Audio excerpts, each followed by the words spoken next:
Episode number 144 from Lake Tahoe.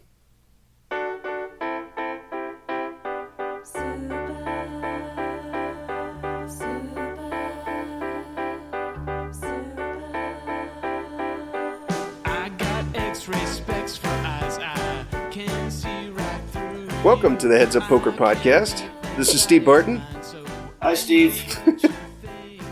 It's Mike. Rare occasion, we're in the same room doing this live. Same stinky hotel room. Yes, thanks to me. We really won't go into the details of that. What did you say I ate? Like a dead, drowned raccoon in butter sauce or something?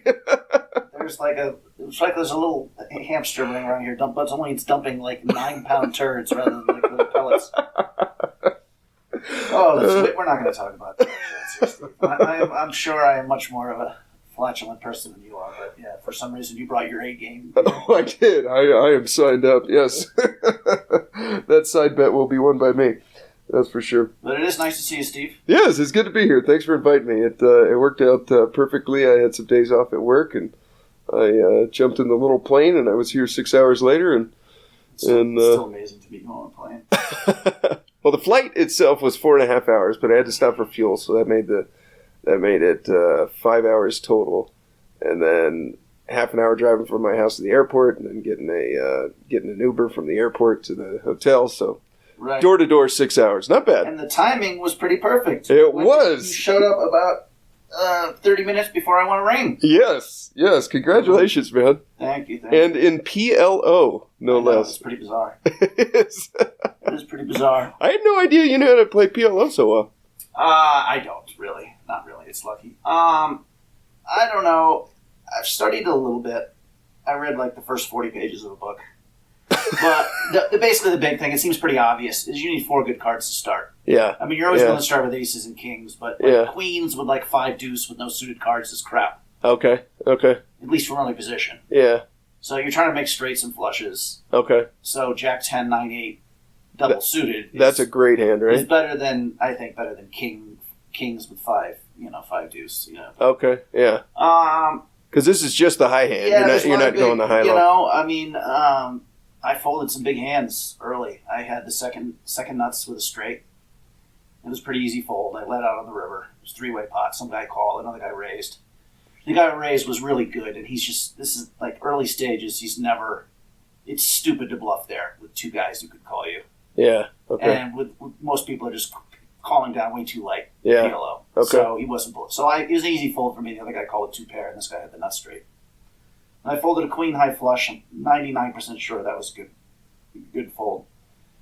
Now, I did fold aces late, which was a little questionable.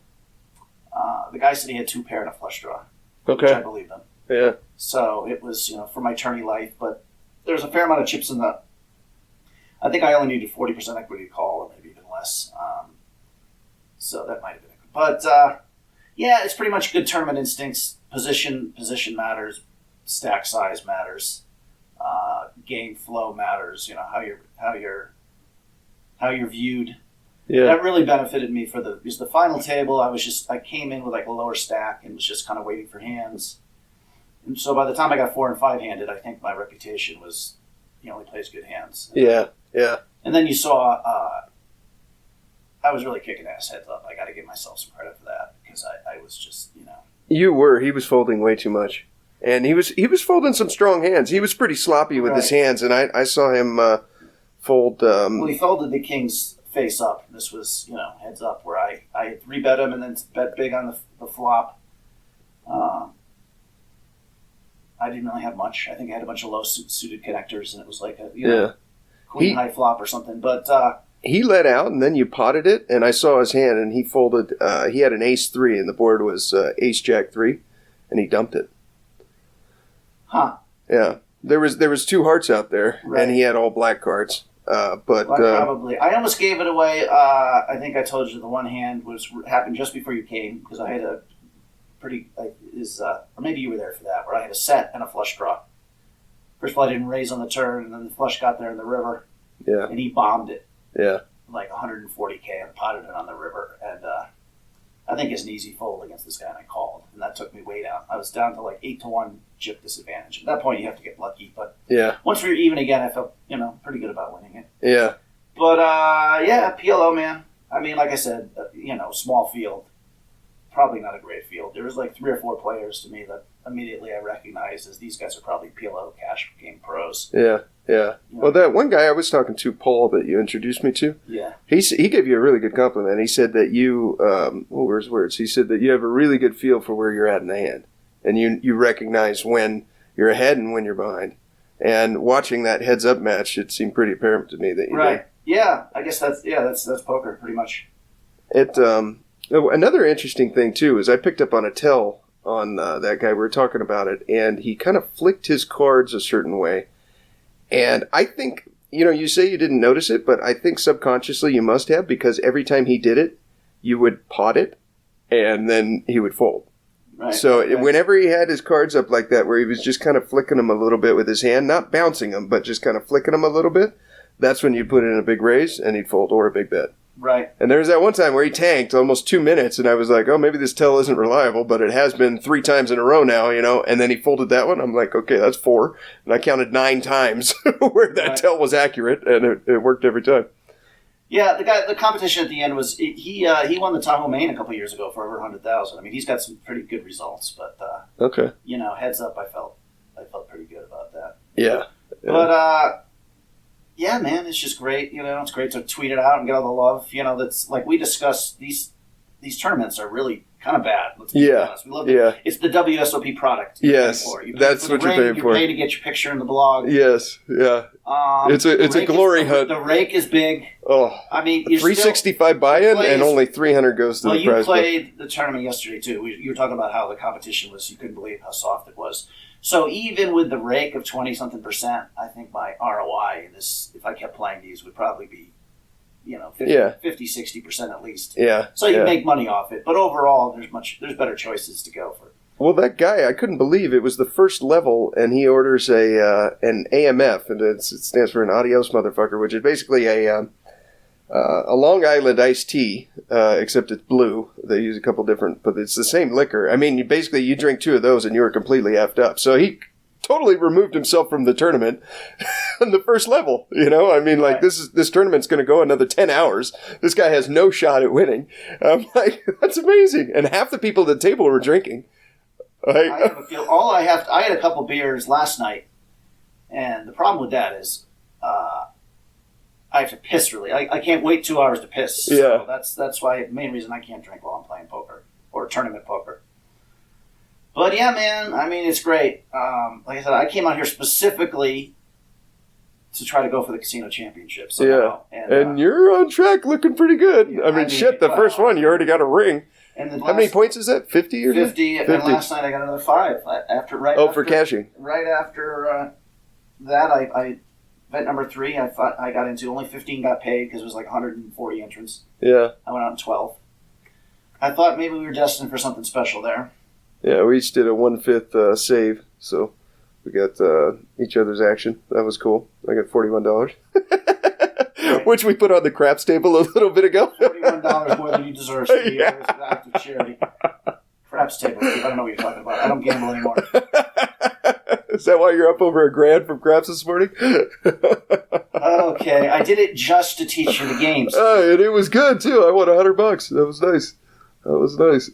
That's a fun game, dude. I can see why you get addicted to that. If you're throwing a number, a lot of times though, you can sit there for 2 hours and people just roll 8, 7. Yeah. 8, you throw them. You put 54 across, you put your odds down or whatever, and then it's just fucking 7 immediately. So farting money down the drain. Yeah, that's like the more common results here. Yeah.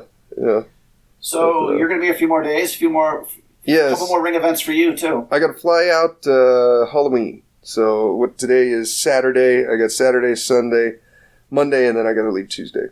But so we got a ring event here in another 2 hours. At $365 buy-in. It's the third flight, Flight C, and then day 2, I guess, is tomorrow. I'm assuming. Yes. Yeah. Okay. And so we'll see. Does this one have a guarantee? Do you know? No, I don't think so. Okay. Yeah, I have no idea what it'll be. I think they'll probably expect the biggest entry to be today. Yeah. 250, say. Okay. It's on around 500 entrants, 150K prize pool. Okay. 25, 30K for first. That sounds doable. But because you said it was like 100 the first day, 160 the second day. Probably 250 today would be about right. Yeah. I think 10 moved on, and then 10 moved on, and then this will be the second, biggest prize pool other than the main event, I'm guessing. Cool. Hopefully we can bink something. That would be nice. I still can't get over the fact that you won a ring. I'm staring at it right now. That is so awesome. Steve, I know I put it on my cock, but please don't tell people A, that it fits, and B, that you're looking at it. Or C, that I put it on. Okay, it's just farting and cock rings. It's just... Oh, should we talk some poker? We need to get Carlos back on here. We need to get someone with some human dignity. Oh, that's awesome. You got a hand? Sure. Okay. Yeah, quickly. I got. I was the chip leader heading into three-handed. We played all the way down to three players on day one. Mm-hmm. And I got kind of lucky that they made an announcement that if they were heads up by the end of a level, by the end of level 17, they could stay for one more level. But if not, they had to bag. So basically, there's the one they didn't really want to have to. The one guy who had all the chips, he had a pretty big chip lead. Okay. I want to say he had 550, and Carrie had 200, and I had 100. I can't remember, but he wanted to win it that night, of course. Yeah. But I had to get knocked out before the end of the level for them to stay and get heads up. Okay. So I got lucky. We were getting down under 10 minutes of level, and I had been, my typical, if there was a bet, I would repot it kind of light with my stack. They had to. But I finally did that, and he finally just called, and I had like a big pot. I had like ace, king, queen, and he had like king, queen, 10, 9, 3 with one suit or something. He called me really light, and I don't know. And then, come to think, I'm sorry, this hand was a little earlier. I wrote down, this was six-handed. Okay. The hand that I wrote. I did the details later. I think it was still six-handed at 4K, 8K. But anyways, this chip leader, he was playing like 90% of hands, which I think if there was like good, like six-handed, if there were good pros there, he would be getting slammed and have to change. But here he was just stealing a lot, keep building, and you know what I mean. Okay. Late game, good tournament strategy. Yeah. He would limp a fair amount, and I would think he limped. People were happy to limp behind when he did, so I don't think when he limps he's at the top of his range. Okay. He could be balanced there, but he is raising. He's raising too. I think he's raising more with the strong hands and just limping with the weak one. Yeah, and I was chipping up, and actually he limped, and I just called on the button once with like ace, king, jack, and flop top 2 pair, and he ended up like hitting like a straight with some sort of 4-7 or something on that. Okay. I kind of was but anyways, this hand he limps under the gun. I'm sorry, I guess he's UTG1, and I'm in the big blind, and the small blind folds, and I just say let's see a flop here. I have 7-4 deuce. 7-4 deuce. Okay, so you just check, right? He limps 8K and you check. Yeah. Okay. I've got 7-4 are suited, 2 hearts. 7-4 heart. Okay. What's the pot at this point? That'd be 20K in the pot. 20K. No antes, of course, in PLO. Okay. I want to say to start the hand, he's got 500K and I've got 100K or something. Okay. I'm just throwing. He probably didn't have that much at this point, six-handed, but yeah, he's got you well covered. He was the chip leader for a long time until we Okay. The flop is queen 3 with 2 hearts. Queen 3 heart. Okay. And I check, and he checks behind. All right. Now you know more about PLO than I do. What like in Hold'em here, I would bet out like a baby flush draw. But in PLO, is that or? Well, no, I don't know. I guess leading out would be. Yeah, I mean the problem is, what do you do with his? More of it is a problem of stack dynamics. I think that'd be bad here. Okay. If I had all the chips and he was short stack, maybe I donk lead here. Okay. But we're here. He can pot it. And because I'm repping pretty much just a queen there. Yeah. And I lost a big one flush over flush, like I just said before. So this is not a nutty flop by any means. Okay. He checks back. Do we make anything about it? He's probably checking a queen a lot. He's probably betting a queen a lot. We can't really. I would think he'd be betting a queen with 2 hearts out there, no? He might. I would think so. I think he was c-betting quite a bit. 80% plus. So he checks back here. It's probably pretty polarized. He's probably got another. Well, it doesn't have to be polarized. Well, what would you check back in your spot? Would you check back kings? If for some reason you opened, you were trying to trap with aces, would you check back aces just because you don't want to? Was he limping kings? I don't know. I didn't see his hand enough. He was winning so often without showdown. But I mean, I'm just trying to say what he could be checking back on paired boards. I mean, again, I would think a PLO expert might have an answer to this. That I would think he'd be checking back pairs below a queen, right?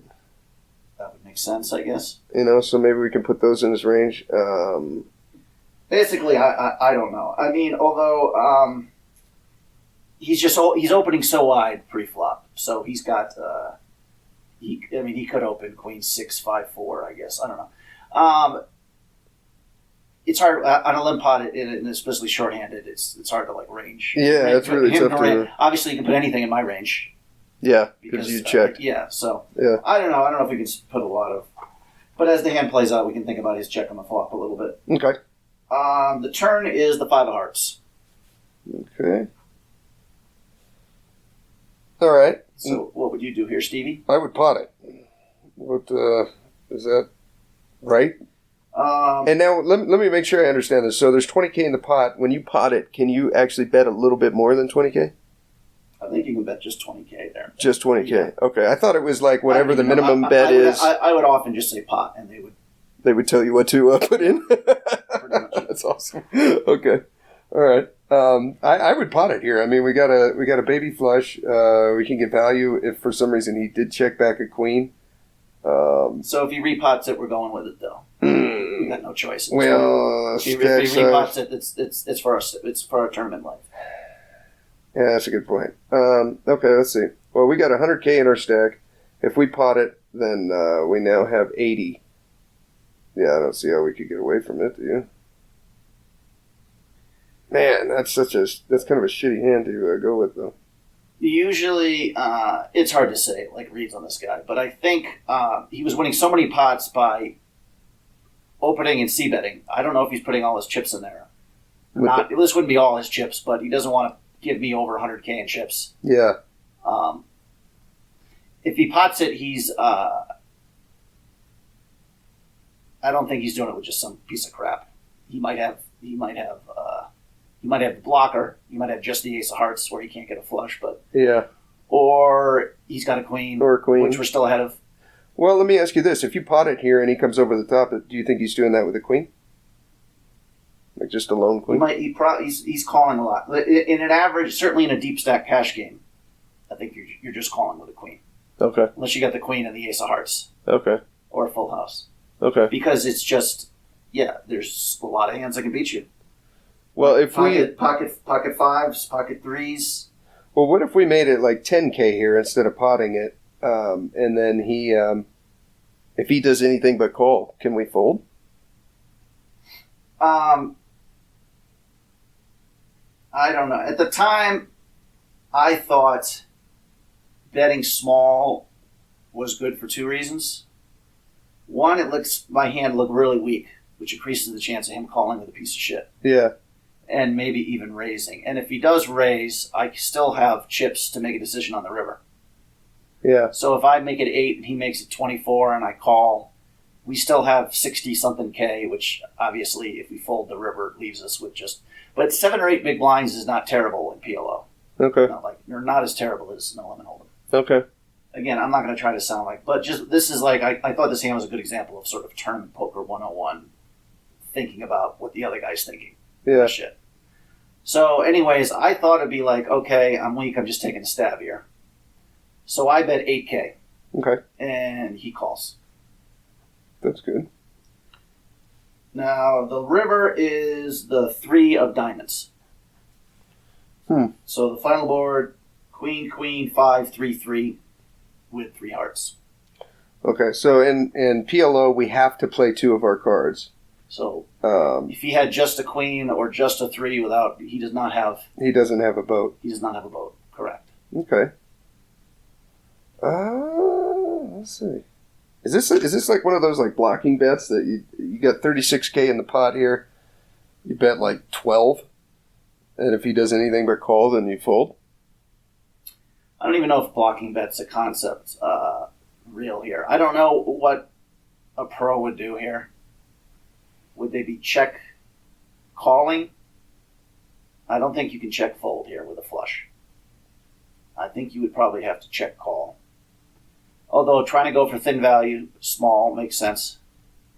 Yeah, what do you get value from? You Two, get is value that from... I don't know. I mean, if I don't know blocking bet. Yeah, I guess blocking bet refers to bet fold situations. Yeah. I don't know the frequency of his, like I said. Well, I decided to bet small. Okay. But I was betting small to induce a raise. Interesting. Okay. To make it look like I'm just really weak and don't know where I'm at, kind of thing. Okay. Or I'm just totally trying to steal it. So this is, this is, I thought, like a good like tournament leveling the guy kind of thing. Like if I got a big hand, usually, I mean, what am I doing with Queen 3 here? What would you be betting? Would you be potting it? You'd be going for more value than betting 10K. I just bet 10K. Yeah, okay. Good point. Anyways, I bet 10K. He raises to 44K or pot, whatever it was, and I just snap call. Then you call. And he just throws his hands in the muck. Nice. So, I don't know. I thought that was a good like tournament leveling the guy thing. I mean, sometimes he has it. Yeah. But the fact that he's under the gun, he could have quads. He could have puck. He could have 5-3. He could have, I mean, I guess he could have queen 3 if he's opening so often. But doesn't have a lot of full houses. Yeah, true. Flush draw, I think he's always betting the flop. Yeah. 100% of the time. Okay. That's my theory on that. Okay. And turn, if he had the nut flush on the turn somehow, like I said, he doesn't have a flush. He's got a full house or nothing. Was my read on it. Okay. I guess if I want to pat myself on the back, this would be what the guy said, where I know him in the end. And it's just, I've got the best hand 9 out of 10 times. Yeah. But the way to get, he folds. If I bet 25K, he folds. True, yeah. So we got max value. Yeah. Okay, interesting. So, yeah. Yeah, I could see myself getting into PLO. There's a lot of dynamics to this. I played a little bit online the other day, that new site I was telling you about, the Poker Mania. Yeah. And that was fun.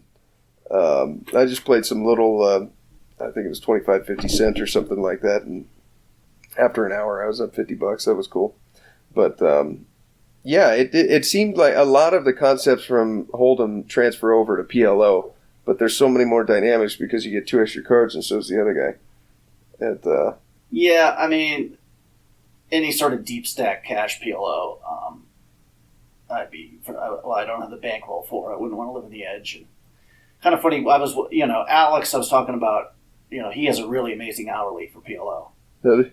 Alex Venosa. Yeah. Anyway, and we're talking about PLO. He's like, PLO is really, he wasn't even said it as a dig at me, but it was kind of funny how I said it. He's like, the problem with PLO for you is it's really very easy to rationalize bad decisions. I love how he pointed that right at you. Which is, you could say, well, I had the nut flush and this and that, and I got the blocker, but if you'd have to go deeper, first of all, to know if you have the right answer in PLO, probably. Okay.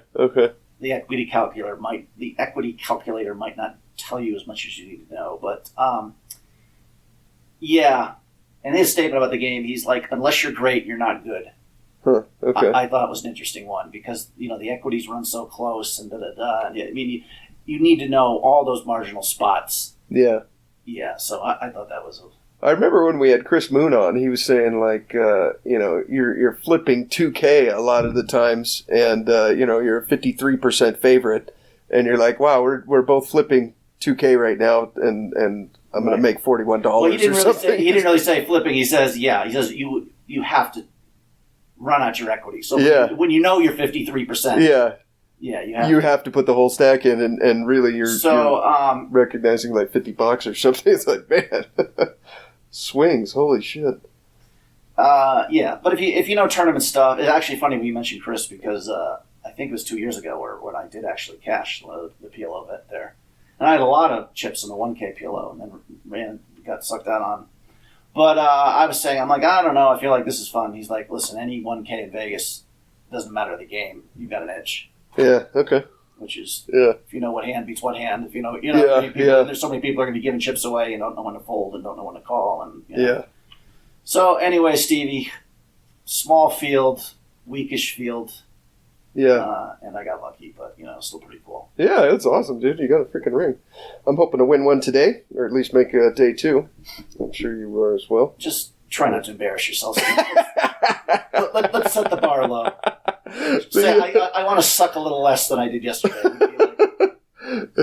I'll never forget, there was this, I think we were talking about it at breakfast, there was this guy, he raised under the gun, got 3-bet, he called, the flop comes down, ace, king, X, and he leads out. Another guy overbets the pot by 2X, and he tanks. And I'm like, well, they both must at least have an ace. It looks like the guy that overbet the pot is, there was a flush draw out there, and I'm like, man. Well, anyways, he ends up calling, and he's got queen jack for a gut shot, no flush draw, not even a backdoor. I'm like, holy shit, this is soft. I can't believe that.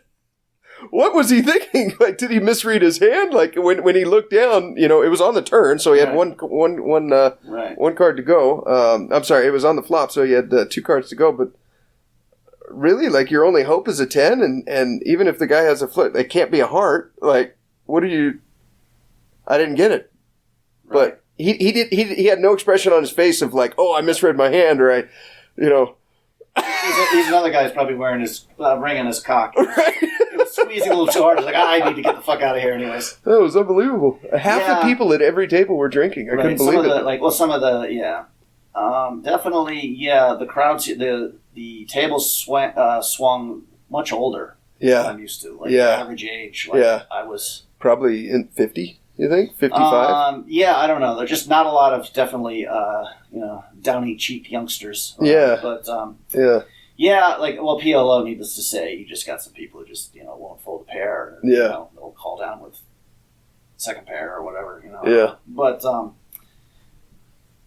anyways. But, hopefully we'll run it up today. Yeah, I hope so. You want to do the same swap? I'll do better this time. 5%, sure, Stevie. Okay. Book it. Okay, let's do it. Was it 5 or a fifth? No, it's just 5%. 5%. Oh, okay. I think the 5%. Okay. 20%. With fucking Martin. All right. Okay. This one, I got a hand here. Oh, you know what? I want to ask you about this one. I got the big stack to my right. I've got 16 big blinds in the small blind. And I've got ace-6 of clubs. The big stack to my right, he's got about probably 100 bigs. I mean, he just had a stack of... anyways, he well covered. Big stack at the table by at least 4x from the next biggest one. And I've got 16 bigs, ace-6 of clubs in the small blind. He min raises the button. That's an easy shove. That's a shove, right? Yeah, every time. Okay, all right. Okay. You folded? No, I shoved. I wasn't sure if it was a shove or not. I thought, maybe this is kind of light. Unless the guy is just opening, like, even from the button, like you read on him, the opening like 5% of hands. Okay. But, he might, I think it's an easy shove. Okay. But, I don't know. I'm shoving, like, every ace Probably. Well, if he's got 100 bigs, I guess he can call kind of light. I was going to say like king 6 suited plus kind of shit, but okay. I don't know. All right. Yeah. I wasn't sure about that one. Afterwards, I don't know the full range there, but I was going to say any ace, but certainly ace 6, suited ace 6 of clubs. I think is an easy shove. Okay. All right. Good deal. Okay. This one, hand in question. All right. Blind levels are 300, 600 with a 100 ante. This is from yesterday. This is from yesterday's tournament, the ring event, the one-day ring event. We're 9-handed, so at 300, 600, 100 ante, there's 1,800 in the pot. Middle position, the guy that I just talked about with the big stack, he's still got basically the same stack. I've since doubled up. I got all in pocket sixes. I shoved UTG plus 2, short stack called. I got some chips there. Then I got all in with pocket jacks against ace 9. She had a 9 in the window, and then I hit a jack on the river. So I'm up to 42 bigs. It was over 40. It was either 42 or 45. I can't remember. So like 25K in chips or something. Yeah, 25, 26K. Okay, so we got 1,800 in the pot. Middle position opens for 1,500. So it's the same villain with the big stack.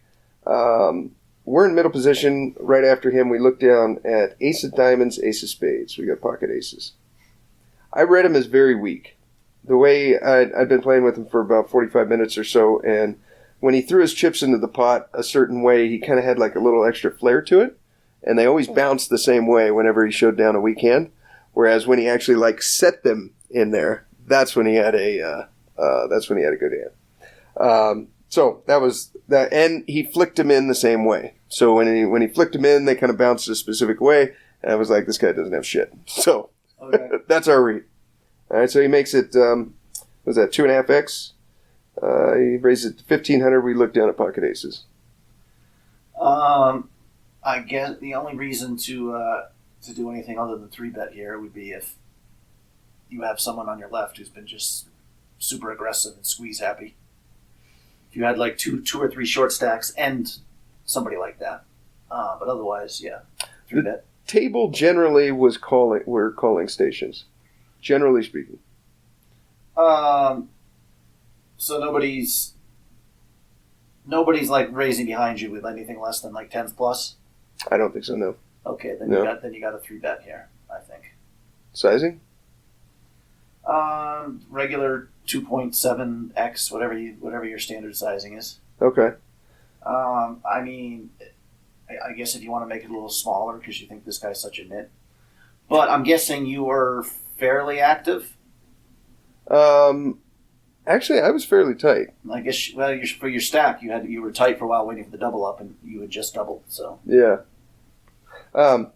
Okay, yeah. So this one, I thought normally here, if he makes it 1,500, I'm going to make it, 4K, something like that. But I just read him as so weak, I didn't want him to fold when I have the best hand and hold him. Right. So I went 32. It folded around to back to him, and he took a little bit, but then he called. So I think my sizing was right on the edge of. He's got a lot of chips, though. I mean, he's weak, but he might not have a very large folding range there. So charge him a little more. Yeah, that's a good point. Maybe I could have bumped it up. He's got 100 big blinds at this point. I mean, if he's got 60K in chips, and I mean, probably the average at this point is 20.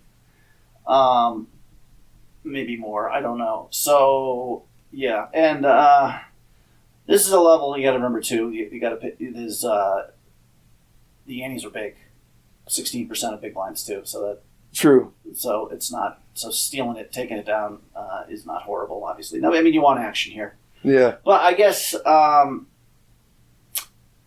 guy doesn't have any light 4-bets in his range, right?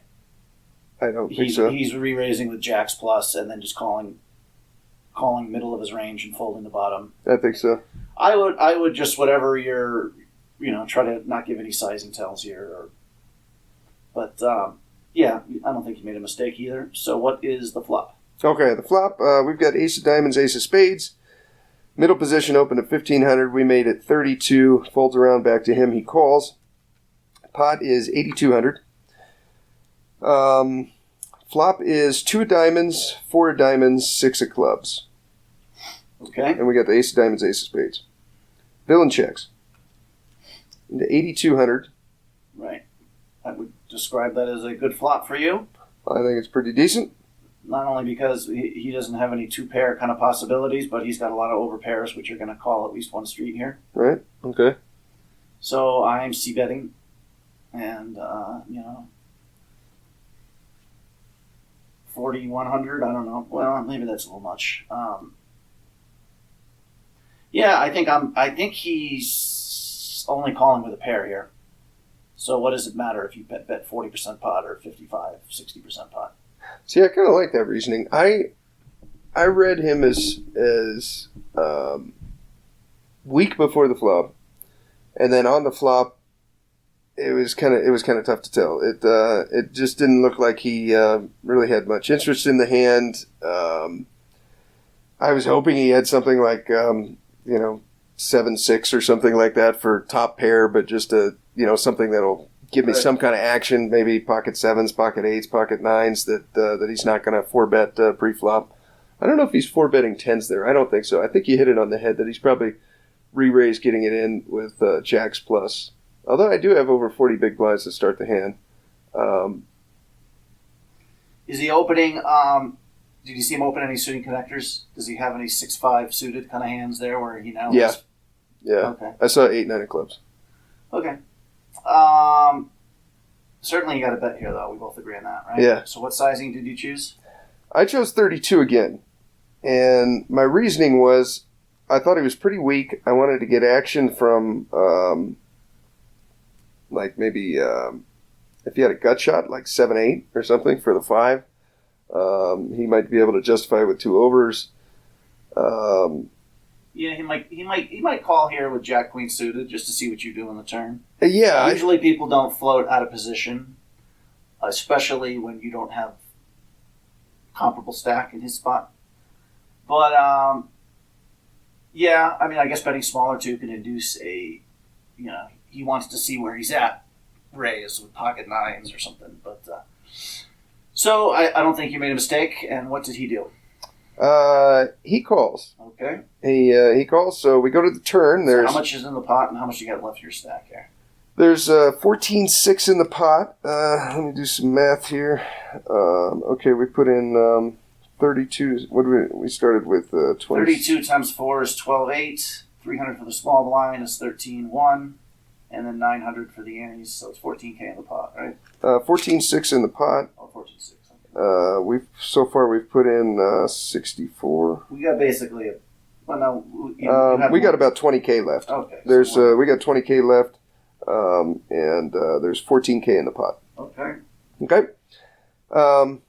Let's see. I was going to say quickly on the turn though. This just occurred to me. I used to do this all the time, but I don't do anymore. I was just said 4,000. Like if you had ace king, and you wanted him to fold. Yeah. I would bet 39.75 and try to do it like 11 chips. Like 2K, and slide him in there like it's 14 chips to call. But if I want him to call, I just drop 4 orange chips in. Yeah, I do that one too. So it's like, sometimes I wonder if it's so obvious, but it seems to be working. So I haven't. I don't know. I think there's all this little dumbass shit. Where give a false timing tell. It's like, well, if it wins you 1 blind for 200 hands, then it's not stupid, really. Yeah. Not really something you should invest a lot of time in. But it occurred to me, like I was going to say, well, bet 4K because you have it. But if you were bluffing here, I would bet like somehow maybe even bet the same, but try to take your time and get the chips like you're getting the right number and throw. Yeah. I mean, against good pros, this is all absolute waste of your fucking time. Kind of shit. But we're talking about how weak the competition here is. So, yeah. Okay. All right, so we again we've got pocket aces with the ace of diamonds flop. We raise, villain calls. Flop is 2 diamonds, 4 diamonds, 6 clubs. Villain checks. We bet 3,200 again. Same bet as pre-flop. Yep. He calls. We got 14-6 in the pot, and the turn is the 2 of clubs pairing the board. Is it 6-3 deuce deuce or 6-4 deuce deuce? 6-4 deuce deuce. Okay. 2 diamonds out there now, 2 clubs. Well, what were we ranging? If we're ranging on the pair on the turn, then this is a great board for us because he's not going to be folding that often here. I thought it was a great turn. Yes. Yeah. Okay. What are you betting? I mean, do we ever check back here to make it look like to get him to if we if we didn't think he had some. We didn't think he's really floating that often. If he's ever floating with king queen off, though. I thought he had a lot of like medium pairs in his range. Well, that's what. But I thought we said jacks plus is what he's getting it in with. So in over pairs, we're looking through 7s through 10s here. Yeah. Which is or 5s. 5s. There's a gut shot. I mean, it could have a set, obviously, but you wouldn't raise a set on that board, I don't think. Or a lot of guys, are always raising their sets. They're not patient enough. Yeah. So I'm really think there's not a great chance of playing that he has a set, but I don't know. I don't know the guy. So, but yeah, I think at this point you're ready to play for stacks. If you think he's only calling the flop, if he's got no floats, and if he's really pair heavy in his range, then you're betting here. And I don't know. The overshove might look kind of weak here. The weakest possibility, where if it's like you bet. Yeah. Yeah. I mean, he's kind of committed either way, but if you bet 7,300 here or whatever, yeah, you might be like, why is he still? Let me ask you this though: what does my hand look like to him? If he let out 1,500, he's not that strong. I make it 32. He calls. Checks flop. I bet 32. He calls. And then he checks the turn. It certainly looks like you're trying to drag him along on a certain level, but he might think you're just being stealing. Well, you're c-betting probably there like a really high percentage, so he can't take ace-10 through ace-king out of your range for sure. He probably still thinks you have that. Okay. So the question is, like you said, if he's got those medium pairs, how does he perceive you betting again on the turn? I think my hand looks like ace-high a lot. Like you said, ace-10 through ace-king. No? Well, I mean, how you would be playing a big pair the same way that you're going to 3-bet and you're going to c-bet. So. Okay. But yeah, I guess you could say because you bet small c-betting, your c-bet was small. Maybe they think that's more like, oh, he's trying to take it down with ace-high here and he doesn't want to, push a few more chips. Okay. So what did you bet on the turn? I bet the same amount. I bet 32. And my reasoning was I thought that so far along my hand looks a lot like ace-king, ace-queen, ace-jack. Maybe that was a mistake. Yeah, that's horrible. That's bad? Is it bad? I mean, I don't know. I mean, I guess unless you think he's going to... Why would he read that? Why would he read that as ace-high, you betting that small? If you're really trying to get him off his hand, trying to get him off pocket 7s here, you'd be repping the big pair and betting bigger. Oh, you're right. That looks exactly like what I have. Well, I mean, you never know. People will level you with that shit. Okay. And they'll bet, they'll steal bet something ridiculously small in the river, 15% pot, and then you'll fold and they'll show a bluff. Yeah. Like they're making it look like they're going for real thin value. Yeah, I've done to get you to pair a third or fourth pair. So, well, what were you thinking first? What was your reason here? You're trying to make it look like ace-high? I thought he was extremely weak. I thought he's got a lot of queen jacks here, and I thought I had him freaking crushed. Well, if he's got queen jack, then I mean it's check back time, and let him try to steal in the river if you think there's. You just said you thought he was very pair heavy. I thought he had a lot of pairs up to 10s, and then maybe some flush draws. If there's flush draws, yeah, you're right. That's a terrible bet because I'm giving him a good price to draw to it. Well, I just think let's just not even range him. We got aces. We want to get it all in. Let's set it up for the river shove. Technically, you still can river shove, but it's just such a. I think you got to bet. I don't know if I was a villain how I would interpret this. What I would do with pocket 8s there. Okay. I would probably call and maybe fold to your river shove. Okay. But if you shove, I might call. I don't know. Probably not either. But if you bet 5K. I don't really understand the small bet. Basically, you're trying to induce a raise from him.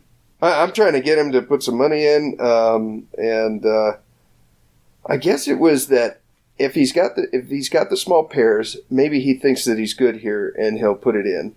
And if he doesn't, and he's got like king queen, then maybe he'll either call or try to bluff me. I don't know. Is that right? bad Yeah, reasoning? I don't know how much this guy's. Yeah, I don't know. I don't know how much this guy's floating again out of position against a 3-bet. Yeah, good point. So, yeah, I have no way of knowing that, really. I mean, that's your own interpretation. But I would think to bet small. But if you think he's got a lot of shit in his, if this was some pro who's just really sticky and stubborn and likes fighting for every pot, then this is a check back. Because I think let him take a shot on the river. Okay. But basically, let's just target him. Let's hope he's got a nice pair. Let's hope he's got 7s through jacks or whatever. Yeah. And let's play for stacks and hope that he's just can't fold. Can't fold it. Okay. I mean, basically, I think he's got to call with those hands. Probably. I don't know. Depends on the villain, but no, I guess he can get away from it. But I guess on the other hand, with 3,200, if he might hook you up still with ace high here, or if you bet 6K, he probably folds. Yeah. The queen king shit, I think he's just done with. Yeah, you're probably right. But if he called with some ace highs, which you obviously block, but if he called with ace queen on the turn, he might call again. But I don't know. Just go bigger. Go a little bit bigger on the flop, bigger on the turn.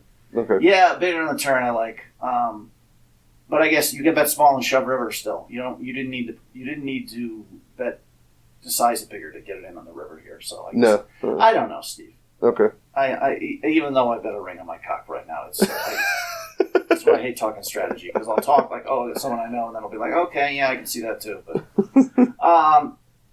yeah. Anyway, the bet's weird, but anyways. Okay. All right.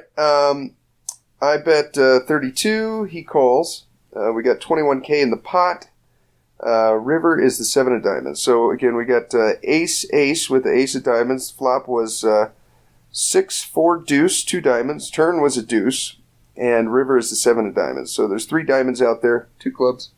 Board is paired. And villain pretty quickly grabs enough to put me all in. He just grabbed a stack and put it out there. I don't know. You're Mr. Live Read. What did you say? Did he love his hand? Did he just think that he had it on the river? He didn't set it down like his ones before where he had it, and he didn't flick it in like when he was weak, like when he raised pre-flop. He kind of did the thing like you described about how when you're going to bet 39.75 and you stack it up and then kind of toss it out so they all just fall down like dominoes. It was like that. I mean, I don't know what any of that shit means anyways, but I just thought, what was your live read here? Well, when he bet, he looked right at me, and I'm like, I don't know what this guy has, but he's very confident in his hand. He's not slow playing queens or kings, we don't think, so. I don't think so, but my thought was, since I was betting so small along the way, was he waiting for a safe river, and then now all of a sudden he's like, oh, there's no way my 9s are bad here. Well, yeah, I mean, I guess he could be merging the 9s to get you to fold the 10s or call with, you know what I mean? I don't know. Yeah, I'm not folding, no. Yeah, I don't know. It shouldn't really matter, but like late stages of a tournament, I think, you could find folds in spots like these. Yeah. People, I don't want to get knocked out, but B, more importantly, people are just, their bluffing frequency is much lower when you go deeper in a tournament. It should be the opposite. For me, it is, I'm usually bluffing more. Yeah. But, like mid stages, I don't know, you got aces. But is one pair ever good here? We got 6, 4, deuce, Is he capable 7. of still playing a set? Are we removing that? Is it either a flush or not, or just a? There's no. It looks like he's got no fold equity. Well, maybe it does here. I mean, the point of you betting small in the turn was to try to look weak. Yeah. So if he thinks, there's ace high in his range and he can, I don't know, Steve. If you're taking sets out of his range and you think he just has a flush, then, I mean, how many flush combos does he have? I guess he's got a fair amount. Of course. I've got the ace of diamonds, though. Right, but he's got all the Broadway combinations. He's probably still calling 3 bets because you made it so small with 10-8 suited. Does this make it more of a call because I have the ace of diamonds or less of one? Probably more of a call. More of a call because we block a lot of his... Yeah.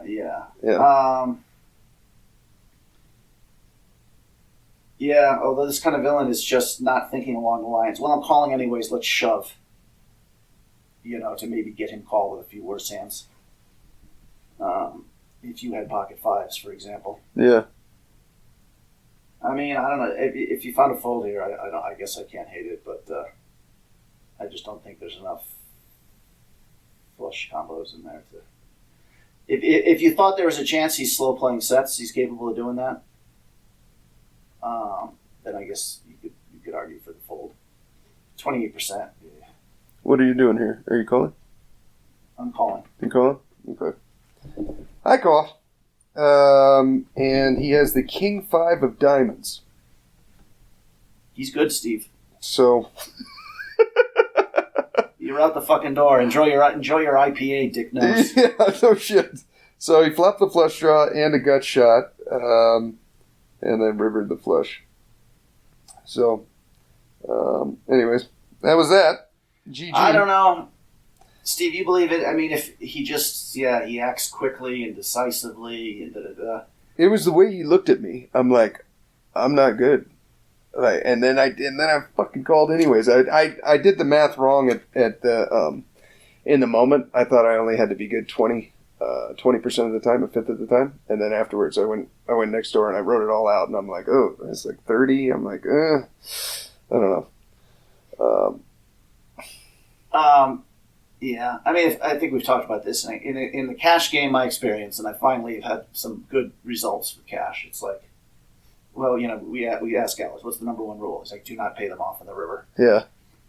And it's like, if you just folded every time someone made a big bet on the river, yeah, you wouldn't be making a mistake. Yeah. I play in a game with a lot of pros. Yeah. So, but not as many as there used to be. The game's gotten a little better, so. And they'll notice that shit and start bluffing you if you do. But you know what I mean? So. But these tournaments where we're not going to see the guys. A couple times I've shown that I folded the aces on the river. Yeah. Cash games, and people have been, wow, and I've been right, but it doesn't matter. It's like, first of all, never show, because guys know I'm making big folds. But, but if you just made in a vacuum, and in tournaments, I think it's hard to follow that rule, because if this guy somehow gets you to fold the best hand here, it doesn't have to happen that much. Yeah. Obviously, you just showed the numbers, Yeah. So if you're folding 50% of the time, he's printing money here. He can really take advantage of that. But for the most part, the expression, they always have it, just runs true. When guys bet on the river, they got it. There's the 10% of the field that. Yeah. I guess, I don't know, Steve, maybe it's supposed to be a fold. I think the price is so good.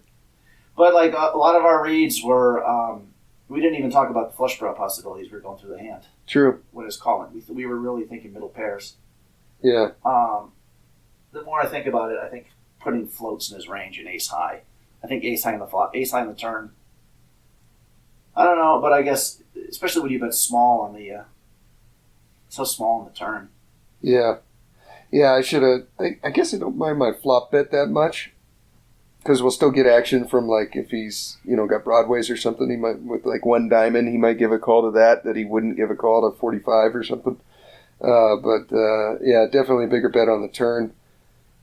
And the bigger bet on the turn would make the river decision much easier, too, because I'd have so fewer chips, Right. Yeah. But, if I was the villain, I don't know how I would interpret your turn sizing, but... Anyways. Okay, Stevie, I want to take a nap before Me too. Before this tournament. I'm going to take a little nap as well. You guys can check out all of our stuff at headsuppoker.poker and check out Mike's Twitter. The links will be in the show notes. We got pictures of his ring there. And thank you for tuning in. here is your weekly motivational speech. So listen to me. There are those of you saying, I want to be a millionaire. I want to be the best at this company, right? But your value system says you believe in sleep more than you believe in grinding. Your value system says you are a consumer and not a producer. That you're spending more money than you're making. Why? Because you're a consumer, but you're reading all the books and you're saying everything the books are saying, but those books are not in alignment with your values. And if you're going to go to the next level, your values are going to have to change. That's what happened for Eric Thomas. My values about learning changed. I realized that information changes situations. And so I'd rather buy a book than buy a house. Because if I buy a book, I can buy several homes. If I buy a home and I don't have the right information, guys, crew, okay, I'm leaving you with this. This is crazy. Can I be honest with you guys? You could burn my house down and it wouldn't bother me. Well, how do I know? I had a home that a tornado tore down in Alabama. It didn't bother me. Why? Because we have the blueprint and they can rebuild it. You can take all my money out the bank. It might hit me. Ooh. If I would tell you my lineup of speaking and our audio book, what we're making every month, we'll be all right. I can make more money. If you take the knowledge out of my head and take the experiences that I have, I'm broke, I'm nothing. So now I don't just read because I see other people reading and I want to mimic what they're doing. I really believe in reading now. And so all I do when I have time is read. All right, so I got 1:48. I've never done this before, but I'm gonna get it done in 1:48. Last one, you gotta be obsessed with improvement, guys. Last one, come on. This was so important because some of the greatest minds are going to be in front of you today. Some people in this room who are not just talking it, they've lived it. But here's the problem. The problem with most people is that you're not obsessed with improvement. You're obsessed with making money. You're obsessed with taking your business to the next level. And can I be honest with you guys? When you become obsessed with improvement, I will spend more time learning in Australia than I will speaking. I'm going to say it again because you missed it.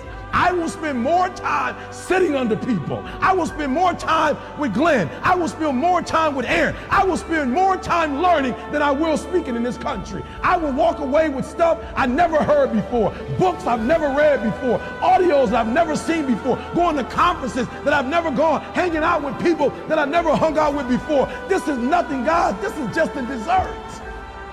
Me speaking is just a dessert. This is just the beginning. I came to Australia to learn. I came to Australia to get an upgrade. And when I go back, my wife will notice a difference. My kids will know a difference. Why? I'm obsessed with improvement. Every day I'm getting better. There are those of you with phones, and every new phone that comes out, you get it. Every upgrade, you get it. Every piece of software, you get it. You are upgrading your technology, and you've not upgraded yourself.